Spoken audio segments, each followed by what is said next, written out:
Hello guys, welcome to movies explain. ఇవాల్టి మన movie the prestige, release in 2006, starring Hugh Jackman, Christian Bale and Scarlett Johansson, directed by Christopher Nolan, return by Jonathan Nolan. ఈ movie ఒక ఇద్దరు musicians చుట్టూ తిరుగుతూ ఉంటుంది. వాళ్ళ రైవలరీను, ఒకరిని బీట్ చేయడానికి ఇంకోరు ఎంత దూరం వెళ్తారు అనే దాని మీద బేస్ అయి ఉంటుంది. ఈ మూవీ కూడా ఒక క్రిస్టఫర్ నోలన్ టిపికల్ మూవీ అని చెప్పుకోవచ్చు. సెకండ్ టైం చూసినప్పుడే ఫుల్ క్లారిటీ వస్తుంది. క్లారిటీ మెయింటైన్ చేస్తూ చెప్పడానికి ట్రై చేస్తాను. So let's get into the video guys. England, late 1890స్లో ఈ స్టోరీ జరుగుతుంటుంది. ఓపెనింగ్ సీన్లో కోర్టులో రాబర్ట్ యాంజియస్ మర్డర్కు ట్రయల్ ఫేస్ చేస్తూ కనిపిస్తాడు ఆల్ఫ్రెడ్ బార్డెన్. అప్పుడు కట ఎవరో బ్యాక్ స్టేజ్కు వెళ్ళడం చూసి ఫాలో అయ్యాను. అక్కడ యాంజియస్ ఒక ట్యాంక్లో డ్రౌన్ అవ్వడం ఆల్ఫ్రెడ్ చూస్తూ ఉన్నాడు అని చెప్తాడు. లాయర్, అసలు మీ ప్రొఫెషన్ ఏంటి అంటే, నేను ఎల్యూషన్స్ డిజైన్ చేస్తాను, అలాగే అవి పర్ఫామ్ చేయడానికి ఆపరేటర్స్ కన్స్ట్రక్ట్ చేస్తాను అంటాడు కటర్. లాయర్ కటర్తో, ఈ ట్యాంక్ యాంజియర్స్ ఇల్యూషన్లో ఒక పార్ట్ అని అడిగితే, లేదు, ఫస్ట్ యాక్ట్లో వాడారు, తర్వాత తీసేశారు, ఇంటర్వెల్లో ఆల్ఫ్రెడే తెచ్చి దాన్ని అక్కడ పెట్టుండాలి అంటాడు కటర్. తర్వాత లాయర్, యాంజియర్స్ ఇల్యూషన్ మెకానిజం ఎక్స్ప్లెయిన్ చేయండి, లేకపోతే అసలు ఈ ట్యాంక్ తన యాక్ట్లో ఒక పార్ట్ కాదో మనకు ఎలా తెలుస్తుంది అంటాడు. ఈ బిజినెస్లోనే అది బేస్ట్ ట్రిక్, దాన్ని నేను నీకు ఎక్స్ప్లెయిన్ చేస్తే అది ఇంకా వర్త్లెస్ అంటాడు కటర్. దానికి జడ్జ్, ఇక్కడ ఆల్ఫ్రెడ్ లైఫ్ మీరు చెప్పే దాని మీద బేస్ అయి ఉంది, మీకు ఓకే అయితే నాతో ప్రైవేట్గా డిస్క్లోజ్ చేయండి, నేను వాటి రిలవెన్స్ ఈ కేసుకి ఎంతో చూస్తాను అంటాడు. కటర్ ఆ ప్రపోజల్ను యాక్సెప్ట్ చేస్తాడు. అండర్ ట్రయల్ ప్రిజనర్గా ఆల్ఫ్రెడ్ను జైల్లో ఉంచుతారు.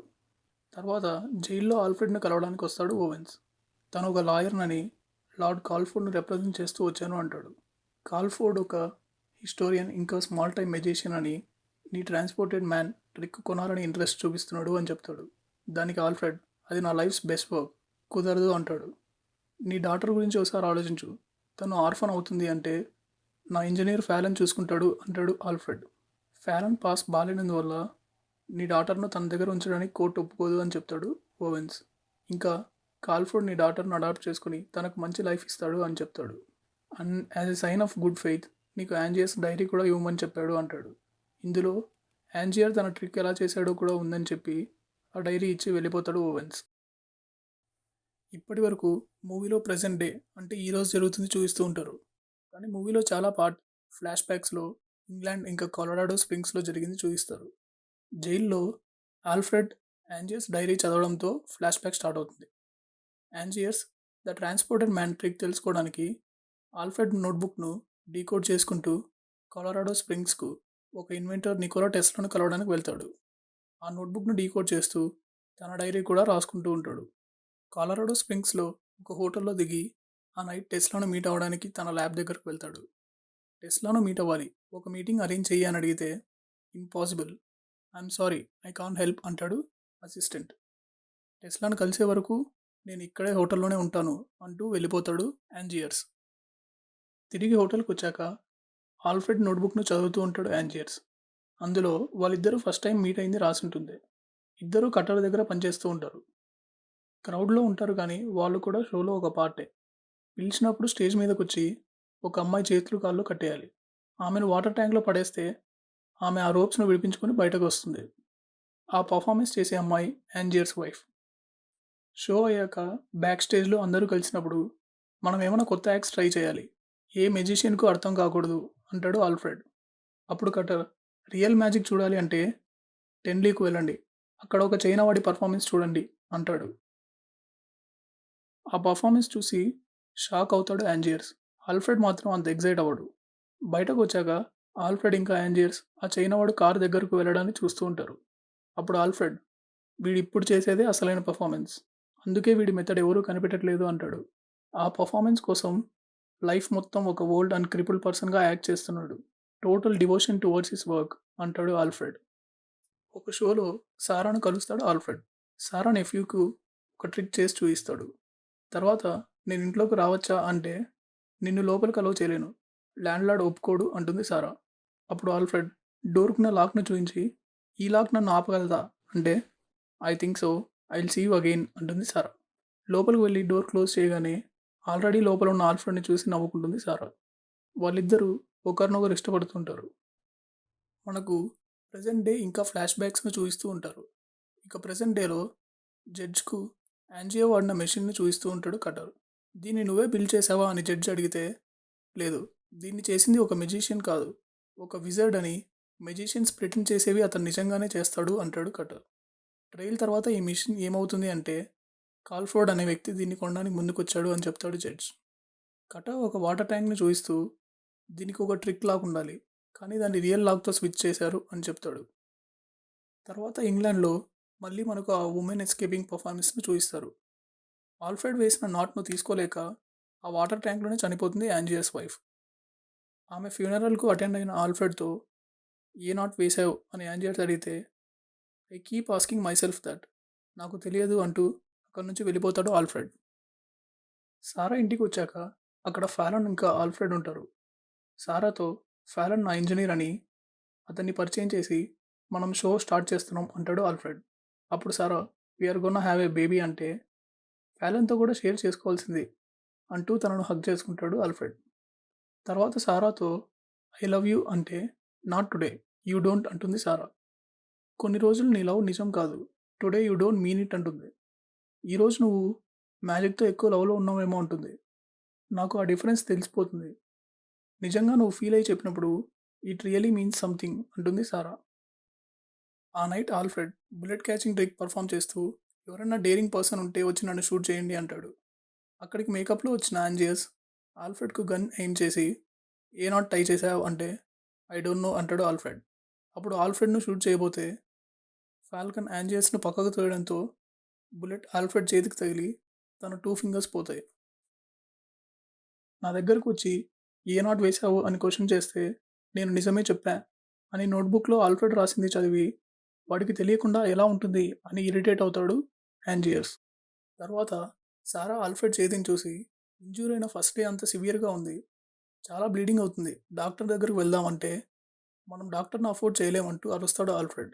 ఆ సౌండ్కు వాళ్ళ డాటర్ ఏడుస్తూ ఉంటుంది. దీంతో ఈ ఇన్సిడెంట్ ఫస్ట్ టైం ఇంజురీ అయిన చాలా డేస్ తర్వాత జరిగింది అని ఎస్టాబ్లిష్ అవుతుంది. కటర్ యాంజియర్స్ను కలిసి మనం మళ్ళీ పర్ఫామ్ చేద్దామంటాడు. తనకు ఒక అసిస్టెంట్ ఒలివియాను కూడా అసైన్ చేస్తాడు. ఆమెకు అంత ఎక్స్పీరియన్స్ లేదు, కానీ ఒక ప్రెటీ అసిస్టెంట్ మంచి డిస్ట్రాక్షన్ అని చెప్తాడు. కేజ్లో ఒక పీజియన్ నుంచి మొత్తం ఆ కేజ్ ఇంకా పీజియన్ డిసపియర్ అయ్యేలా ఒక డిజైన్ కన్స్ట్రక్ట్ చేసుకొని ఉంటారు. ఈ ట్రిక్ను ఓనర్ ముందు పర్ఫామ్ చేస్తే ఓనర్ ఇంప్రెస్ అయ్యి ఒక వీక్ పర్మిషన్ గ్రాంట్ చేస్తాడు. నెక్స్ట్ వాళ్ళు రియల్గా షో పర్ఫామ్ చేస్తున్నప్పుడు ఆడియన్స్ నుంచి ఎవరన్నా ఇద్దరు వచ్చి కేజ్ను పట్టుకోండి అంటే, ఒక ఉమెన్ ఇంకా మేకప్లో ఉన్న ఆల్ఫ్రెడ్ వస్తారు. ఆల్ఫ్రెడ్ ఆ కేజ్ను లాగేసి షోను ఫ్లాప్ చేస్తాడు. ఆడియన్స్ ఫింగర్స్ బ్రేక్ అవడంతో షోను క్యాన్సిల్ చేసి వాళ్ళని పంపించేస్తాడు ఓనర్. టెస్లాస్ అసిస్టెంట్ యాంజియర్స్తో, టెస్లా నిన్ను మీట్ అవ్వడానికి ఓకే అన్నాడు అని చెప్తాడు. అప్పుడు యాంజియర్స్, టెస్లా ఒక మెజిషియన్కు ఒక మెషిన్ బిల్డ్ చేసి ఇచ్చాడు, అదే మెషిన్ నాకు కూడా కావాలి అని అడుగుతాడు. ఇక ప్రెసెంట్ డేలో ఆల్ఫ్రెడ్స్ డాటర్ ఆల్ఫ్రెడ్ను జైల్లో కలుస్తుంది. తనను ఆర్ఫనేజ్కు షిఫ్ట్ చేస్తున్నారు అని ఫాలన్ అంటే, నా డెసిషన్ రీకన్సిడర్ చేసుకుంటానని వాళ్ళతో చెప్పు అని ఫాలన్తో అంటాడు ఆల్ఫ్రెడ్. యాంజియర్స్ టెస్లాను కలుస్తాడు. నాకు ఆ మెషిన్ కావాలి అంటే, ఆ మెషిన్ వల్ల నీకు చాలా ప్రాబ్లమ్స్ వస్తాయని టెస్లా ఎంత వార్న్ చేసినా, నాకు ఖచ్చితంగా ఆ మెషిన్ కావాలి అని ఇన్సిస్ట్ చేస్తాడు యాంజియర్స్. దాంతో టెస్లా ఆ మెషిన్ తయారు చేయడానికి ఒప్పుకుంటాడు. తర్వాత ఆల్ఫ్రెడ్ ద ట్రాన్స్పోర్టెడ్ మ్యాన్ అనే ట్రిక్ పర్ఫామ్ చేస్తున్నాడని తెలిసి అపియరెన్స్ చేంజ్ చేసుకొని చూడడానికి వెళ్తాడు యాంజియర్. ఆ పర్ఫార్మెన్స్ చూసి స్టన్ అయ్యి, అది తన లైఫ్లో చూసిన బెస్ట్ ట్రిక్ అని ఫీల్ అవుతాడు. కటర్ తన బాడీ డబుల్ యూస్ చేస్తున్నాడు అంటే, ఇట్స్ టూ సింపుల్ అంటాడు యాంజియర్స్. ఒలివియా కూడా తను బాడీ డబుల్ యూస్ చేయట్లేదు, ఫింగర్స్ కవర్ చేయడానికి గ్లౌస్ వాడాడు, క్లోజ్గా అబ్జర్వ్ చేస్తే ఫింగర్స్ డ్యామేజ్ అయ్యాయి అని అర్థమవుతుంది అంటుంది. తర్వాత యాంజియర్ అండ్ కటర్ వాళ్ళ వర్షన్లో ఆ ట్రిక్ చేద్దామని యాంజియర్కు బాడీ డబుల్ వెతకడం స్టార్ట్ చేస్తారు. ఆల్ఫ్రెడ్ సారాకు ఒక ఇల్లు గిఫ్ట్ చేస్తాడు. నేను లాస్ట్ వీక్ దీని గురించి అడిగినప్పుడు నువ్వు అరిచావు కదా అంటే, నువ్వు నన్ను బ్యాడ్ మూడ్లో అడిగావు అంటాడు ఆల్ఫ్రెడ్. తర్వాత యాంజియర్కు ఒక బాడీ డబుల్ను వాడి ద న్యూ ట్రాన్స్పోర్టెడ్ మ్యాన్ అని షో చేస్తారు. షో చాలా పెద్ద హిట్ అవుతుంది. వాళ్ళు సెలబ్రేట్ చేసుకుంటూ ఉంటారు. కానీ షో ఎండింగ్కు ఆల్ఫ్రెడ్ కిందకు వెళ్తే వేరే డోర్ నుంచి డబుల్ బయటకు వస్తాడు. అప్రిషియేషన్ అంతా బాడీ డబుల్కి రావడం, తను స్టేజ్ కింద ఉండడం నచ్చదు యాంజియర్స్కు. ఎలాగైనా సరే ఆల్ఫ్రెడ్ ట్రిక్ను తెలుసుకోవాలి అనుకుంటాడు యాంజియర్స్. యాంజియర్స్ ఒలివియాను ఆల్ఫ్రెడ్తో వర్క్ చేసి తన సీక్రెట్ తెలుసుకో అని పంపుతాడు. ఒలివియా ఆల్ఫ్రెడ్ దగ్గరకు వెళ్ళి, నీతో వర్క్ చేసి నీ సీక్రెట్ తెలుసుకోమని నన్ను ఇక్కడికి పంపాడని, కానీ నేను తన సీక్రెట్స్ నీకు ఆఫర్ చేయడానికి వచ్చాను అంటుంది. అసలు అక్కడ ఫ్యూచర్ లేదు అంటుంది. తర్వాత ఆల్ఫ్రెడ్ యాంజియర్స్ బాడీ డబుల్ను నువ్వు ఇంకా చాలా ఎక్కువ డిమాండ్ చేయొచ్చు అని ఇన్ఫ్లుయెన్స్ చేస్తాడు.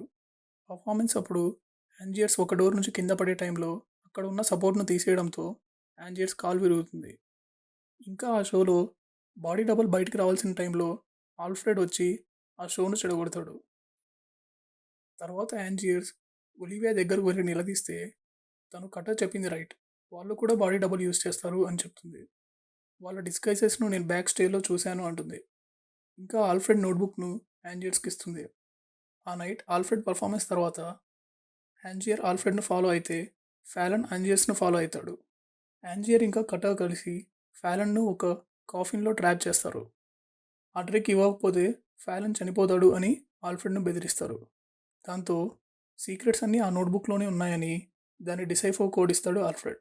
అలా ఆ బుక్ను బేస్ చేసుకుని కొలరాడో స్ప్రింగ్స్కు స్టార్ట్ అయి ఉంటాడు యాంజియర్స్. తర్వాత ఒలివియా యాంజియర్ను డబుల్ క్రాస్ చేసింది అని అర్థమవుతుంది. ఆల్ఫ్రెడ్ను లవ్ చేయడంతో తను చెప్పినట్టే ఆ నోట్బుక్ను యాంజియర్స్కు ఇచ్చింది అని తెలుస్తుంది. ఆ నోట్బుక్ చదువుతున్న యాంజియర్స్కు ఆ బుక్ రాసిందే తను చదవడానికని, తను ఒక ట్రాప్లో ఉన్నాడు అని అర్థమవుతుంది. వెంటనే యాంజియర్స్ కోపంగా టెస్లా ల్యాబ్కు వెళ్తాడు. మెషిన్లో హ్యాక్ను పెట్టి ఎన్నిసార్లు ట్రై చేసినా ఎఫెక్ట్ లేకపోవడంతో ఈసారి ఒక క్యాట్ను పెట్టి ట్రై చేద్దాం అనుకుంటారు. అది కూడా వర్క్ అవ్వదు అని బయటకు వచ్చిన యాంజియర్స్కు ఒక సేమ్ క్యాట్ ఇంకా చాలా హ్యాట్స్ కనిపిస్తాయి. దాంతో మెషిన్ పనిచేస్తుందని, అది ట్రాన్స్పోర్ట్ కాదు క్లోన్ చేస్తుంది అని అర్థమవుతుంది. చిన్న అడ్జస్ట్మెంట్స్ చేసి మెషిన్ను హ్యాండ్ ఓవర్ చేస్తాం అంటాడు టెస్లా. తర్వాత ఆల్ఫ్రెడ్ను తన ఫ్యామిలీతో చూపిస్తారు. ఆల్ఫ్రెడ్ యొక్క కంటిన్యూస్లీ చేంజింగ్ బిహేవియర్తో ఇంకా తనకు ఒలివియాకు రిలేషన్షిప్ ఉంది అన్న డౌట్తో మెంటల్గా బాగా డిస్టర్బ్ అయిన సారాకు డ్రింకింగ్ హ్యాబిట్ ఎక్కువ అవుతూ ఉంటుంది. అప్పుడు సారాతో ఆల్ఫ్రెడ్ నీకు నాకు మధ్య ఉన్నది మన డాటర్ ఒకటే, I love only you and you alone అంటాడు. అప్పుడు సారా యూ మీన్ ఇట్ నౌ, కానీ నువ్వు ఫీల్ అవ్వకుండా చెప్పిన ప్రతిసారి చాలా బాధగా ఉంటుంది అంటుంది. కొలరాడోలో టెస్లా ల్యాబ్ను ఎవరో బర్న్ చేసింటారు, కానీ యాంజియర్స్కు ఆ మెషిన్ను ఆల్రెడీ హోటల్కు డెలివరీ చేసింటాడు టెస్లా. మెషిన్ పైన ఉన్న ఒక నోట్లో ఈ మెషిన్ని ఎలా వాడాలో అన్ని ఇన్స్ట్రక్షన్స్ లోపల ఉన్నాయి, కానీ నా ఓన్లీ సజెషన్ దీన్ని వెంటనే డెస్ట్రాయ్ చేయి, ఇలాంటి మిషన్ నీకు మిజరీ తప్ప ఏమీ మిగిలించదు అని రాసి ఉంటుంది. ఆ మెషిన్ ఎలా పనిచేస్తుందో ట్రై చేసి చూస్తాడు యాంజియర్స్. ఇక ప్రెజెంట్ డేలో యాంజియర్స్ డైరీను చదువుతూ కనిపిస్తాడు ఆల్ఫ్రెడ్. దాంట్లో ఎస్ యూ ఆల్ఫ్రెడ్ జైల్లో కూర్చొని నన్ను మర్డర్ చేసినందుకు నీ డెత్ సెంటెన్స్ కోసం వెయిట్ చేస్తున్నావు కదా, ఇప్పుడు నీ టర్న్ అని రాసుంటుంది. ఆల్ఫ్రెడ్ చదవడం కోసమే ఆ డైరీని రాసుంటాడు యాంజియర్స్. సేమ్ తనకు జరిగిన సిచ్యువేషన్నే రిపీట్ చేస్తుంటాడు. ఆల్ఫ్రెడ్ కాల్లో అసిస్టెంట్కు ఆ డైరీ అంతా ఫేక్ అని చెప్పడానికి ట్రై చేస్తే నేనే వెరిఫై చేయించా, అది ఖచ్చితంగా యాంజియర్స్ హ్యాండ్ రైటింగే అంటాడు ఓవెన్స్. నేను నా ట్రిక్స్ అన్నీ ఇచ్చేస్తాను, కానీ నా డాటర్ను ఒకసారి కలవాలి అంటాడు ఆల్ఫ్రెడ్. తర్వాత మనకు ఆల్ఫ్రెడ్ ఇంకా సారా ఫైట్ చేసుకుంటూ కనిపిస్తారు. నువ్వేం చేస్తున్నావో నాకు తెలుసు ఆల్ఫ్రెడ్ అంటుంది సారా. మోస్ట్లీ ఒలివే అఫేర్ గురించి అయి ఉంటుంది. ఫారన్ పాప అవన్నీ వినకూడదు అని తనను అక్కడి నుంచి పక్కకు తీసుకెళ్తాడు. ఆ మెంటల్ ప్రెషర్స్ను ఇంకా ఆల్ఫ్రెడ్ బిహేవియర్ను బేర్ చేయలేక సూసైడ్ చేసుకుంటుంది సారా. యాంజియర్ కటర్ను కలిసి నేను ఇంకో షో చేస్తున్నా అంటాడు. నువ్వు ఈసారి బ్యాక్ స్టేజ్లో వద్దు, ఫ్రంట్లో ఆడియన్స్ను మేనేజ్ చేయి అంటాడు. ఓనర్ ముందు పర్ఫామ్ చేసి చూస్తే ఇంప్రెస్ అయ్యి షోకు ఓకే అంటాడు ఓనర్. ఒలివియా ఆల్ఫ్రెడ్ను కలిసి సారా చనిపోయే ముందు రోజు నన్ను మీట్ అవ్వాలి అనింది, నీ గురించి ఏదో చెప్పాలి అనింది, నాకే ధైర్యం సరిపోక మీట్ అవ్వలేదు, ఏం చెప్పేదో ఏమో అంటుంది ఒలివియా. అప్పుడు ఆల్ఫ్రెడ్ నీకు నిజం తెలియాలి అంతే కదా, నేను ఎప్పుడూ సారాను లవ్ చేయలేదు అంటాడు. నువ్వు తనను పెళ్లి చేసుకున్నావు, ఇంకా ఒక డాటర్ కూడా ఉంది అంటే yeah part of me love Sarah and part of me didn't అంటాడు Alfred. Part of me loves you Olivia, అదే నిజం అంటే నువ్వు ఇప్పుడు వేరే అమ్మాయితో ఉంటే నా గురించి కూడా ఇలానే అంటావు అంటుంది Olivia. It's inhuman to be so cold అని ఆల్ఫ్రెడ్ను వదిలేసి వెళ్ళిపోతూ యాంజియర్స్ 2 years తర్వాత మళ్ళీ కొత్త షో చేయడానికి వచ్చాడు, నీకు వాడే correct, you both deserve each other అంటుంది. యాంజియర్స్ పర్ఫామ్ చేస్తున్న ద రియల్ ట్రాన్స్పోర్టెడ్ మ్యాన్ ట్రిక్ను చూస్తాడు ఆల్ఫ్రెడ్. డిసపియర్ అయినప్పుడు ఖచ్చితంగా స్టేజ్ కిందకు వెళ్తున్నాడు, కానీ థియేటర్లోని ఇంకో సైడ్ నుండి బయటికి ఎలా వస్తున్నాడో అర్థం కాదు ఆల్ఫ్రెడ్కు. తర్వాత తన ఇంజనీర్ ఫ్యాలన్తో నువ్వు ఇంతకన్నా బెటర్గా డిజైన్ చేయలేవా అని అరుస్తాడు ఆల్ఫ్రెడ్. నెక్స్ట్ డే నైట్ ఏవో కంటైనర్స్ అక్కడ నుండి బయటికి రావడం అబ్జర్వ్ చేశా అంటాడు ఫారన్. దానికి ఆల్ఫ్రెడ్, ఇక మన పని అయిపోయింది, నాకు వాడి సీక్రెట్ అవసరం లేదు, ఇక దాన్ని వదిలేసేయి, అక్కడికి వెళ్ళొద్దు అంటాడు. అసలు ఆ ట్రిక్ని ఎలా పర్ఫామ్ చేస్తున్నాడో తెలుసుకోవడానికి ఆల్ఫ్రెడ్ స్టేజ్ కిందకు వెళ్తాడు. ఎవరో బ్యాక్ స్టేజ్కు వెళ్ళడం చూసి ఫాలో అవుతాడు కటర్. అక్కడ వాటర్ ట్యాంక్లో పడిన యాంజియస్ను కాపాడడానికి ట్రై చేస్తాడు ఆల్ఫ్రెడ్, కానీ యాంజియస్ చనిపోతాడు. ఇదంతా అబ్జర్వ్ చేస్తాడు కటర్. ఇంకా చనిపోయిన యాంజియస్ బాడీని కూడా కటరే ఐడెంటిఫై చేస్తాడు. ఆల్ఫ్రెడ్ గిల్టీ అని నమ్ముతూ కోర్టు తనకు ఉరిశిక్ష విధిస్తుంది. తర్వాత కటర్ ఈ మెషిన్ నేను కొనుక్కోవచ్చా అని ఓవెన్స్తో అంటే, మెషిన్ డెలివర్ చేసేటప్పుడు కాల్లోనే అడుగు అంటాడు ఓవెన్స్. ఇక ప్రెసెంట్ డేలో కాల్లో ఆల్ఫ్రెడ్ డాటర్ను తీసుకుని జైల్లో ఉన్న ఆల్ఫ్రెడ్ను కలుస్తాడు. కాల్లోనే యాంజియర్ అని అర్థమవుతుంది ఆల్ఫ్రెడ్కు. అప్పుడు ఆల్ఫ్రెడ్, ఇది నా ట్రాన్స్పోర్టెడ్ మ్యాన్ ట్రిక్, దీన్ని తీసుకొని నాకు హెల్ప్ చేయంటే దాన్ని చింపేసి, నా ట్రిక్ కన్నా ఇదేం బెటర్ కాదు అంటాడు యాంజియర్స్. ఆల్ఫ్రెడ్ తన డాటర్ చేస్తూ, నేను నిన్ను త్వరలోనే ఇంటికి తీసుకెళ్తా అని ప్రామిస్ చేస్తాడు. యాంజియర్స్ చెస్ట్ని తీసుకొని అక్కడి నుండి వెళ్ళిపోతాడు. తర్వాత కటర్ వెళ్ళి కాల్లోనూ కలుస్తాడు. తనే యాంజియర్ అని తెలిసి షాక్ అవుతాడు కటర్. చేయని మర్డర్కు ఆల్ఫ్రెడ్కు తన వల్లే ఉరిశిక్ష పడిందని చాలా గిల్టీగా ఫీల్ అవుతాడు. నేను కాల్లోనూ ఆ మెషిన్ డిస్ట్రాయ్ చేయమని అడగడానికి వచ్చాను అంటాడు. అప్పుడు కాల్లో, ఆ మెషిన్ను నేను డిస్ట్రాయ్ చేస్తా అని ప్రామిస్ చేస్తాడు. ఫారెన్ ఆల్ఫ్రెడ్ను జైల్లో కలుస్తాడు. అప్పుడు ఆల్ఫ్రెడ్, నువ్వు చెప్పింది రైట్, ఆ ట్రిక్ నువ్వు అన్నీ అలానే వదిలేయాల్సింది అంటాడు. నేను సారాను హర్ట్ చేయాలనుకోలేదు, ఐఎమ్ సారీ అంటాడు. Go live your life in full now, మన ఇద్దరి కోసం బ్రతుకు అంటూ గుడ్ బై చెప్తాడు ఆల్ఫ్రెడ్. ఆల్ఫ్రెడ్ను హ్యాంగ్ చేయడానికి తీసుకెళ్తారు పోలీసులు. ప్యారలల్గా మెషిన్ను బేస్మెంట్లో పెట్టడానికి యాంజియర్స్కు కటర్ హెల్ప్ చేస్తూ కనిపిస్తాడు. ఆల్ఫ్రెడ్ను హ్యాంగ్ చేస్తారు. కటర్ థియేటర్ నుండి బయటకు వచ్చేటప్పుడు ఫాలన్ లోపలికి ఎంటర్ అవుతూ కనపడతాడు. యాంజియర్స్ను షూట్ చేస్తాడు. షాడో నుంచి బయటకు వచ్చి తన హ్యాట్ను తీస్తాడు ఆల్ఫ్రెడ్. యాంజియర్స్కు తను ఒక ట్విన్ బ్రదర్ అని అర్థమవుతుంది. సో నువ్వు ఇంతవరకు ఫాలన్లా బ్రతికావు కదా అంటే, నో, మేమిద్దరం ఫాలనే, మేమిద్దరం ఆల్ఫ్రెడే అంటాడు.